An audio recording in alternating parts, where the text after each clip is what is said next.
Race 6 was a very strange day weather-wise. The breeze was a very unstable pattern prior to the start, but it did settle into the west-southwest for most of the race. The wind was light and there were some big direction changes.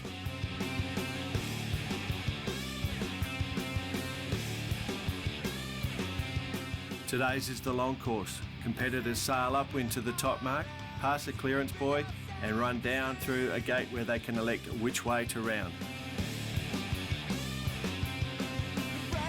Up the first beat, most played the shifts, but it was those who worked the left side of the middle of the course who came out in front.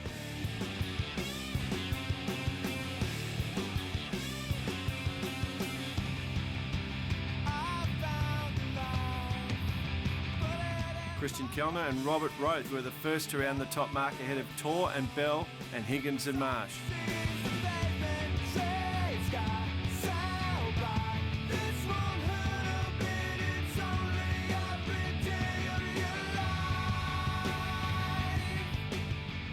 The Super Danes were back in 14th at the top mark, just in front of Martin and Nelson and Jewson and Spencer.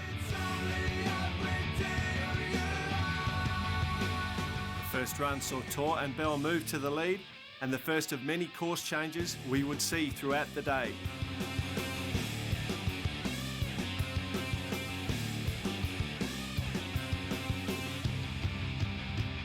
The light winds again kept the fleet close together, but the big movers downhill were the Super Danes picking up 7 places. Carter Jackson, president of the Australian fleet, rounding just outside Hasso-Plattner. For Leg 2, after the competitors clear the gate, they again sail back upwind to the top mark. They then reach to the wing mark, jibe, and then reach to the bottom mark. The second work saw some marginal trapezing weather, a huge shift to the right, and the Super Danes pick up another 7 places to take the lead. Tor and Bell held second. Back a couple of places, Higgins utilises some clever steering to hold 5th. The Nicholsons too were on the charge, sneaking through a gap under Plattner and O'Leary before the reach.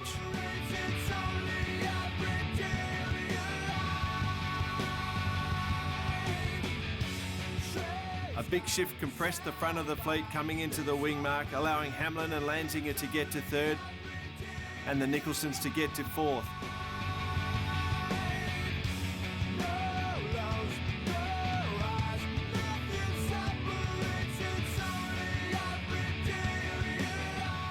For the rest, it became carnage, with boats rounding 5 deep and the occasional crash.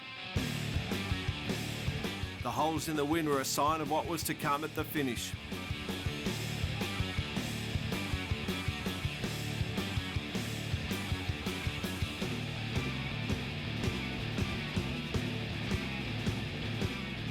The bottom mark for the second time saw another change of course, and the Super Danes with a big lead.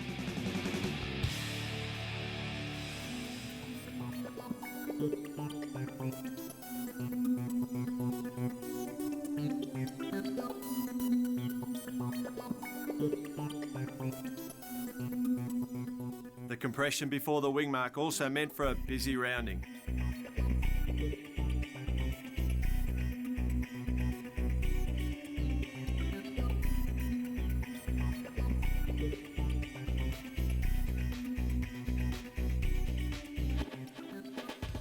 For leg 3, after completing another beat and a run, competitors sail one final beat to the finish. This time the left paid. The Danes still led, but Hamlin and Lanzinger were through to 2nd, and Boris Herman and Julian Kleiner to 3rd.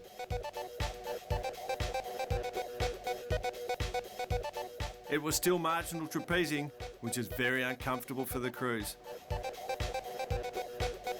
The final run was again a light wind affair, but it was nothing compared to the final beat.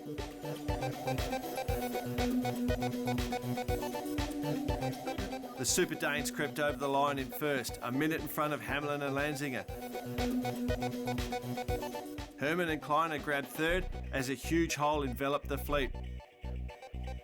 The all-female team managed to pick up 4th, and you can see the new wind coming from the southeast on the horizon. out of the right come the Commonwealth Bank team, who pick up 20 places on the last beat and had a huge team of spectators cheering for them on the day. And then it was a mass finish as the boats come from every direction. After 6 races, Saugmann and Ramsbaek lead from Martin and Nelson and Hamlin and Lanzinger. Okay, let's cross to race 6's winners, our friends the Danes. I think we were around 12, 13 at the first mark, and then we were 5th at the bottom, and then on the second upwind beat we had a really nice right-hand shift, and we took the lead from there on, and then we stay in the top. You guys are leading the World Championships with 3 races to go. What do you think has been your success? What's made you guys the leaders? Well, we are better in the light conditions than in the strong breeze, but I think that our really force is that we are quite good at anything. We're not specialists in either strong or light breeze, but consistent. Yes. And it normally helps us if the wind shifts, because it seems like we are a little bit quicker to adapt than most other people are. But we are not the fastest boat out there by far, but still we managed to win some races. It is a bit stressful, but I think we are fairly relaxed. We've been in the game for many years, so yeah, we're just enjoying it. This is our 10th Worlds out of 12 possible, so it's not the first time we try to sail in a fleet like this, and it's, yeah, you have to enjoy some moments and you have to be a little bit on the beat sometimes, but mostly you try to stay focused, and that's been a key.